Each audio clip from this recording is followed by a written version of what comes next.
La segunda jornada del Congreso empezó con la ponencia de Visila Bococo, directora ejecutiva de la Cámara de Comercio España-Estados Unidos. La cooperación es el paso previo a la internacionalización, pero precisamente, y según la experta, en España lo que falta es comunicación. Para Bococo, los españoles somos muy tímidos. Nosotros entendemos como cooperación el hecho de tratar de no ir al mercado solo. Creo que existen muchísimos organismos que con experiencia, como puede ser el IBEX o las cámaras de comercio y las oficinas comerciales, que estamos allí exactamente para apoyar. Y además no somos competencia, porque en realidad cada una de nosotros nos ocupamos de unas cosas o de otras. La promoción es muy importante. Bococo habla de la cultura extremadamente visual que tiene Estados Unidos y de cómo no importa tanto la calidad del producto, sino cómo se presenta. Otra nueva fórmula empresarial a destacar fue la empresa social. Otra de las figuras importantes que están surgiendo es la figura del empresario social. Es decir, en Estados Unidos se ve muy bien esta figura. Hace poco estuvimos en el World Economic Forum y se habló de este tipo de empresas que ya nacen con una razón social, y el hacer dinero y ser socialmente comprometido es una de las cuestiones que además creemos que van a ser las empresas del siglo XXI, porque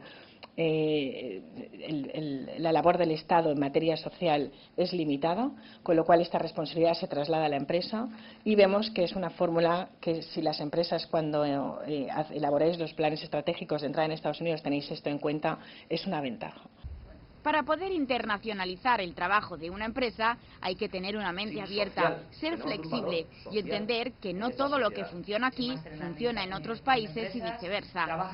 De la internacionalización se volvió a hablar en esta mesa redonda, en la que además de Visila Bococo también participaba Francisco Gallego, gerente de Gabol, y Francisco Aranda, vicepresidente ejecutivo de FENAC, y Mónica Payá, técnico del IBEX.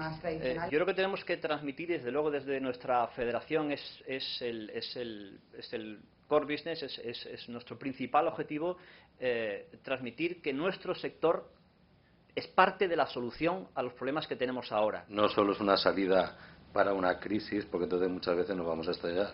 Yo creo que es un tema también de decir, bueno, de planteamiento, ¿no? Es una empresa que quiere avanzar y que quiere crecer. Y en ese sentido nosotros tenemos muchísimo que aportar, porque es a lo que nos dedicamos, ¿no? A ayudar a las empresas a dar ese paso hacia adelante, ¿no?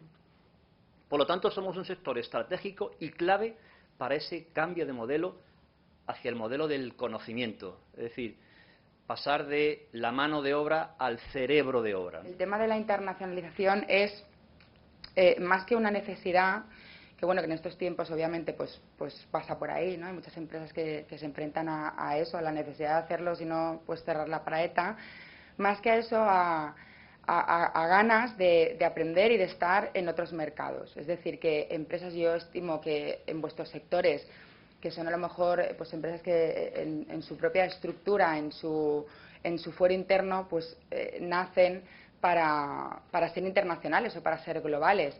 Es decir, hay mucha diferencia entre vuestros sectores, en los que la mayoría están aquí representados, a sectores pues más tradicionales, como el anterior ponente ha comentado, la empresa Gabol del sector textil. El producto es una de las partes importantes, o sea, tú cuando quieres exportar pues tienes que tener algo que te respalde, o sea, no solo el hacer una cosa bonita, un stand y intentar mucho marketing y todo esto, pero claro, si no hay un producto detrás que te respalde no hay forma. Yo creo que internacionalizar es un aprendizaje, un vencer recelos y sobre todo una definición de estrategia. Tras la presentación de todos los participantes, se estableció el turno de preguntas, dudas, debate. La internacionalización fue vista como una solución a los problemas actuales, pero también como una actitud de querer aprender y avanzar como empresa. En el Ecuador de este segundo día de jornada, llegó el turno de la ponencia de Juan Pablo Lázaro, vicepresidente de CEPIME, que centró su ponencia en la crisis, la revolución tecnológica y la globalización. Todo para descubrirnos los retos de las pymes en el nuevo contexto internacional. ¿Qué problema tiene para una empresa como la mía o para las vuestras que suban el IVA? Pues mira, yo creo que muchos. En primer lugar, si se hace una subida del IVA o del IRPF, lo primero que va a afectar es la renta disponible, que como sabéis es la renta que disponen las familias y que va destinada al consumo y al ahorro. Por tanto, una subida de IVA es, para empezar, un error, porque va a haber menos consumo y menos ahorro. Pero es que además va a potenciar la economía sumergida, porque a un señor que le arregla la lavadora en su casa, si le cobra una factura del 16, a lo mejor pide factura. Si es del 22, a lo mejor dice que se lo dejen en negro, ¿no? Yo creo que una reforma del sistema público de empleo, yo creo que cuando una persona no puede acceder a un puesto de trabajo tiene que cobrar un desempleo, y además me parece tremendamente justo y además me parece social. Lo que no puedo entender es que hay personas que, hoy me parece que es un artículo, lo leía en el AVE, hay personas que sistemáticamente renuncian a puestos de trabajo y no pasa nada. Dinamarca, que el sistema por cierto es público, te ofrecen un empleo, si estás en el paro dices que no una vez, 2 veces y al tercero pierdes para toda tu vida el subsidio de desempleo. Yo creo que eso hay que reformarlo y creo que mejoraría nuestra competitividad, ¿no? Llegados a este punto, Javier Manglano, secretario general de AECTA, ya podía establecer unas conclusiones sobre todo lo que se había hablado en este congreso. La innovación, y cojo una frase de uno de los ponentes, la innovación va a tener que hacerse por convicción, no por subvención. Me parece una frase muy acertada. Que el sector de la consultoría tenemos que cooperar entre nosotros como, digamos, compañeros de negocio, como decía ahora también otro ponente, lo mismo que las empresas tienen que cooperar entre sí, porque hoy las redes colaborativas, por decir un término bastante al uso, parece que son una de las claves de la subsistencia y del crecimiento. La internacionalización, en un sentido amplio de la palabra, en el sentido de estar fuera, y hoy las empresas, muchas de las empresas consultoras, estamos dentro, por decirlo así, bien porque sea dentro de la Comunidad Valenciana o dentro de unos espacios más o menos de especialización, unos territorios ya, digamos que ya ofrecen menos alternativas que hace unos años.